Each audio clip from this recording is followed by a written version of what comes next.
겨울이 막 시작된 어느 날 거실에서 시어머니가 TV를 보고 있는데 며느리가 들어온다.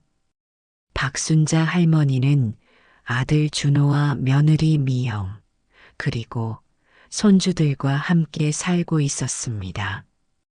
73년의 세월 동안 고생만 했던 순자 할머니는 이제 편안한 노후를 보내길 바랐지만 현실은 그리 녹록지 않았습니다. 어머님, 요즘 기름값이 작년보다 30%나 올랐다고 하네요. 보일러 좀 아껴 써야 할 것 같아요. 방이 춥더라도 내복 껴입고 이불 덮고 계세요. 저희도 다들 그렇게 지내고 있으니까요. 아이고, 그래, 알았다. 근데 이 나이에 방에서 입김이 나오니 좀 춥구나. 내 관절도 요즘 더 아픈 것 같고. 어머님 세대는 더 추운 데서도 잘 지내셨잖아요? 우리 어릴 때는 아궁이에 불 떼고 살았다고 하셨잖아요. 저희 애들 대학 등록금도 벌어야 하고 경제적으로 좀 절약해야 해서요. 순자 할머니는 평생 고생하며 살아왔기에 불편함을 참는 것이 몸에 배어 있었습니다. 하지만 나이가 들면서 추위는 젊었을 때와는 달랐고 관절염으로 고생하는 몸에는 매서운 겨울 추위가 더욱 견디기 힘들었습니다. 순자 할머니가 방에서 내복 위에 옷을 여러 겹 껴입고 장갑까지 끼고 이불을 덮고 있는 모습, 방 안에서 입김이 하얗게 나오는 것이 보인다. 아이고, 내가 이 나이에 그래도 애들 사정도 있으니 참아야지. 옛날에는 이것보다 더 추운 데서도 살았으니까. 며느리 미영은 집안 살림을 책임지면서도 남편의 수입으로 아이들, 교육비와 생활비를 꾸려나가는 것이 쉽지 않았습니다. 경제적 압박 속에서 시어머니의 필요보다는 당장의 가계부 숫자에 더 신경을 쓰게 되었죠. 저녁 식사 시간, 아들 준호가 퇴근하고 집에 돌아온다. 오늘도 회사에서 야근했네. 아, 피곤해. 준호야, 엄마 방이 좀 춥더라. 보일러를 조금만 올려줄 수 없을까? 어머, 지금도 적정 온도로 틀어놨어요. 더 올리면 가스비가 너무 많이 나와요. 요즘 경기도 안 좋은데 절약해야죠. 어머니. 요즘 물가가 많이 올라서 좀 절약해야 할 것 같아요. 내복 같은 건 더 필요하시면 제가 사드릴게요. 아들 준호는 직장에서의 스트레스와 가정에서의 책임감 사이에서 어머니의 상황을 제대로 살피지 못했습니다. 어머니를 모시는 것과 아내의 현실적인 걱정 사이에서 그저 상황을 피하기에 급급했죠. 시어머니 순자가 실망한 표정으로 방으로 들어가는 모습, 내가 뭘 바라겠어. 그래도 내 자식인데. 순자 할머니의 마음속에는 서운함이 쌓여갔지만 자식에게 짐이 되고 싶지 않은 마음에 계속해서 참기만 했습니다. 하지만 사람의 인내심에도 한계가 있는 법이죠. 며칠 후 경로당에서 시어머니가 친구들과 만난 자리. 추위에 떨며 며칠을 보낸 순자 할머니는 오랜 친구들을 만나 속마음을 털어놓게 됩니다. 때로는 오랜 친구들의 조언이 가족보다 더 현명할 때가 있죠. 아이고, 순자야. 요즘 추워졌는데 집은 따뜻하니? 너 관절 안 좋다더니 괜찮아? 말도 마라. 우리 며느리가 보일러를 안 틀게 해서 방에서 입김이 나온다. 자려고 누우면 이불 밖으로 코만 내밀어도 코끝이 얼어버릴 것 같다니까. 아니, 그럼 어떡해? 나이 들어 죽게 지내면 관절염도 심해지고 혈압도 오르고 그러는데. 아들은 뭐라고 하는데? 아들은 회사 일에 바빠서 아내 말만 듣지. 내가 뭐라고 하면 내복 사준다고만 하고 말아. 이런 며느리는 똑같이 당해봐야 정신을 차려. 나 같으면 가만히 있지 않을 텐데. 네가 너무 참기만 하니까 그렇게 무시하는 거야. 그러게. 우리 나이의 추위는 정말 견디기 힘들잖아. 똑같이 한번 당해보게. 내가 보일러 온도 조절할 줄 모르는 것도 아니고. 친구들과의 대화는 순자 할머니에게 새로운 관점을 제시해 주었습니다. 평생 참고 견디며 살아온 순자 할머니였지만 이제는 자신의 건강과 존엄성을 위해 행동해야 할 때임을 깨달았습니다. 그러게, 내가 왜 이렇게 참기만 하지? 나도 이제 가만히 있지 않겠어. 우리 며느리가 어떤 기분인지 한번 느껴보게 해야겠다. 시어머니가 집에 돌아와 며느리 방을 유심히 본다. 집으로 돌아온 순자 할머니는 처음으로 며느리를 다른 시선으로 바라보기 시작했습니다. 그리고 며느리가 얼마나 추위를 싫어하는지, 얼마나 따뜻한 환경에서 생활하고 있는지 깨닫게 되었죠. 우리 며느리는 추위를 정말 많이 타는데 아침마다 뜨거운 샤워를 해야 한다고 하고 양말도 두꺼운 걸 신고 침대 위에는 전기장판도 깔려 있지. 시어머니가 온도 조절기 앞에서 고민하는 모습, 그래. 나도 이제 가만히 있지 않겠어. 우리 며느리도 좀 느껴봐야 할 거야. 며느리와 손주들이 학교와 직장에 나간 낮 시간에만 보일러를 내려놓고 저녁에는 내 방만 빼고 따뜻하게 해놓아야겠다. 73년 동안 자신을 희생하며 살아온 순자 할머니가 생애 처음으로 복수라는 것을 계획했습니다. 하지만 이건 단순한 안갚음이 아니라 며느리에게 자신의 상황을 이해시키기 위한 작은 교훈이었습니다. 다음 날 아침 순자 할머니는 평소보다 일찍 일어나 보일러 온도를 조절한다. 순자 할머니는 평소보다 일찍 일어나 가족들이 모두 외출한 후에 거실과 며느리 방의 보일러를 끄기 시작했습니다. 그리고 저녁 시간 직전에 다시 원래대로 돌려놓는 작전을 실행에 옮겼죠. 시간이 흘러 오후 며느리가 제일 먼저 귀가했다. 어머, 왜 이렇게 춥지? 밥보다 더 추운 것 같은데. 거실로 들어와 소파에 앉는 며느리, 추위에 몸을 떨며 담요를 찾아 두른다. 어머님, 집에 계세요? 왜 이렇게 추워요? 아이고, 벌써 왔니? 나는 괜찮던데? 뭐가 추워? 보일러가 고장 났나 봐요. 지금 거실하고 우리 방이 너무 추워요. 밖이랑 온도가 비슷한 것 같아요. 아이고, 그래? 나는 괜찮던데? 우리 시절에는 이보다 더 추운 데서도 살았어. 내복 껴입고 이불 덮고 있으면 되잖아. 기름값도 아끼고 좋잖아. 미영은 시어머니의 말에 당황했습니다. 자신이 했던 말이 그대로 돌아오자 할 말을 잃었죠. 하지만 미영은 아직 상황을 완전히 이해하지 못했습니다. 아니, 그래도 너무 추워서 전기장판이라도 켜야겠어요. 젊은 사람이 뭐가 문제야. 내가 이 나이에도 참는데 전기장판은 전기세 많이 나온다며?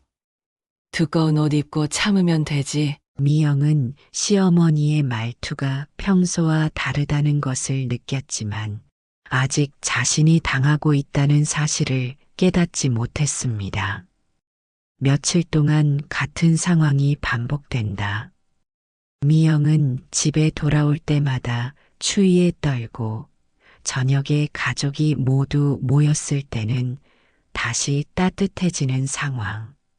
순자 할머니의 작전은 계속되었습니다.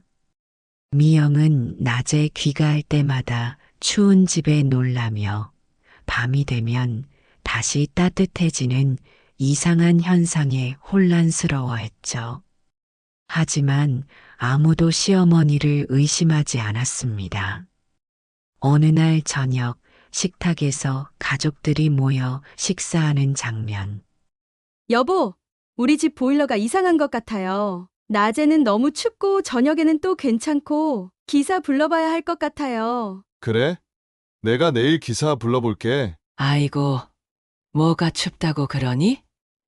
나는 괜찮던데. 나이 들면 추위도 덜 타나 보다. 어머님은 안 추우세요? 저는 낮에 집에 오면 입김이 나올 정도로 추운데. 그래? 난 몰랐네. 내 방은 괜찮아서 아마 너희 방만 문제가 있나 보다. 순자 할머니의 연기는 완벽했습니다. 아무도 이 상황이 시어머니의 작은 복수라고 상상하지 못했죠. 며느리 미영은 자신이 시어머니에게 했던 일을 똑같이 경험하고 있다는 사실을 모른 채 점점 추위의 고통을 체감하기 시작했습니다. 5일째 되는 날 미영이 감기에 걸려 기침을 하며 출근 준비를 한다. 며칠 동안 반복된 추위에 미영은 결국 감기에 걸리고 말았습니다. 몸이 아픈 상태로 출근을 준비하던 미영은 문득 자신의 상황이 시어머니가 겪었던 것과 똑같다는 것을 깨닫게 됩니다. 잠깐, 이거 혹시 미영이 시어머니 방문 앞에 서서 잠시 생각에 잠긴다. 내가 어머님한테 똑같은 말을 했었지. 추워도 참으라고. 미영이 시어머니 방문을 조심스럽게 두드린다. 미영은 그동안 자신이 얼마나 시어머니의 상황을 이해하지 못했는지 깨닫기 시작했습니다. 나이든 어르신에게 추위가 얼마나 고통스러울 수 있는지 자신이 며칠간의 경험으로 뼈저리게 느끼게 된 것이죠. 어머님, 잠시 말씀 좀 드려도 될까요? 그래. 들어오렴. 어머님, 혹시 보일러 어머님이 조절하신 거예요? 그랬단다. 어머님, 정말 죄송해요. 제가 너무 무신경했네요. 어머님 방이 추우셨을 텐데 제가 경제적인 걱정만 하다가 어머님 건강은 생각하지 못했어요. 괜찮아. 이제 알겠지? 나이 들면 몸이 예전 같지 않아. 추위가 뼛속까지 스며드는 느낌이야. 춥게 지내면 관절은 더 아프고 밤에 잠도 제대로 못 자게 되지. 순자 할머니의 작은 복수는 단순한 안갚음이 아니라 며느리에게 자신의 상황을 이해시키기 위한 교훈이었습니다. 미영은 처음으로 시어머니의 입장에서 생각해 보게 되었고 자신의 행동을 반성하게 되었죠.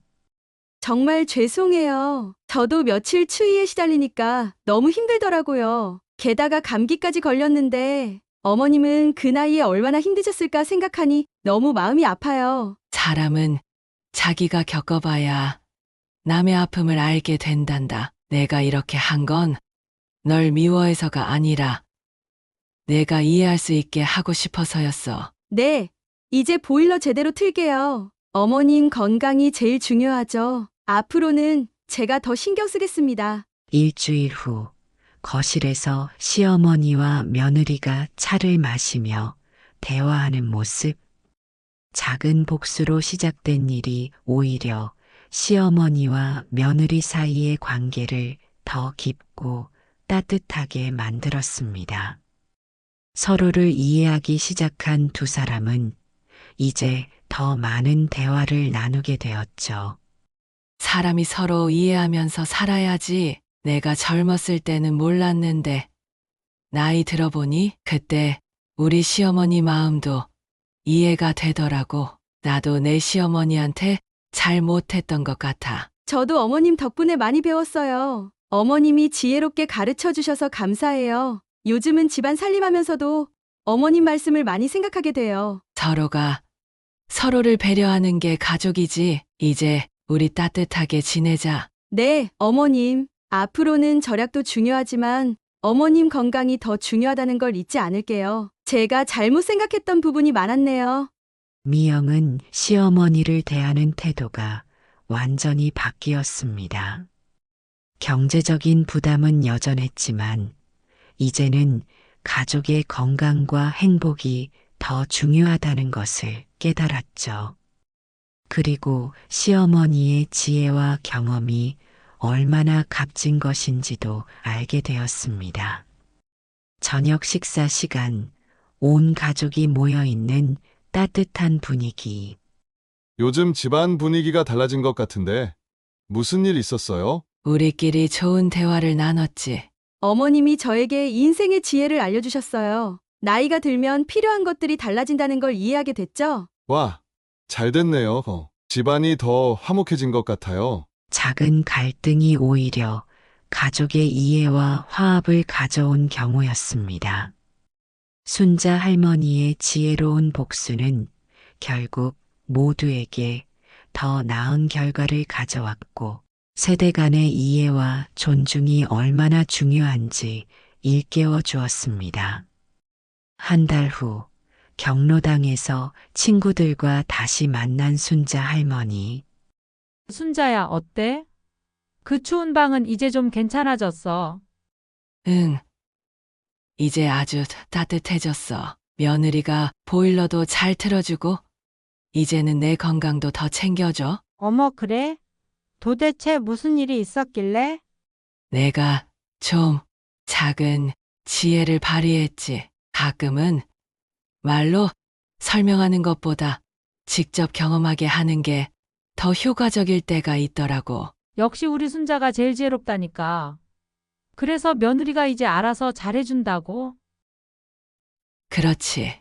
이제는 오히려 내가 너무 덥다고 할 정도야. 그리고 더 중요한 건 우리가 서로를 더 이해하게 된 거야. 순자 할머니는 자신의 경험을 통해 가족 관계에서의 지혜를 배웠습니다. 때로는 참는 것보다 현명하게 자신의 입장을 표현하는 것이 모두에게 더 나은 결과를 가져온다는 것을 깨달은 것이죠. 따뜻한 거실에서 시어머니와 며느리가 함께 뜨개질을 하고 있다. 세대는 달라도 서로 이해하고 배려하면 가족의 화목은 더욱 커집니다. 나이든 지혜와 젊은 열정이 만나 더 따뜻한 가정을 만들어가는 것, 그것이 진정한 가족의 의미가 아닐까요?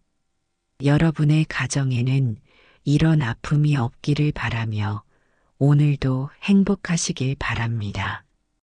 여러분에게 비슷한 일이나 이야기가 있다면 댓글로 들려주세요. 누군가에게는 큰 희망과 위로가 될 수 있습니다. 앞으로도 지혜롭고 교훈 있는 사연 이야기로 찾아뵙겠습니다. 구독과 좋아요는 영상 제작에 큰 힘이 됩니다.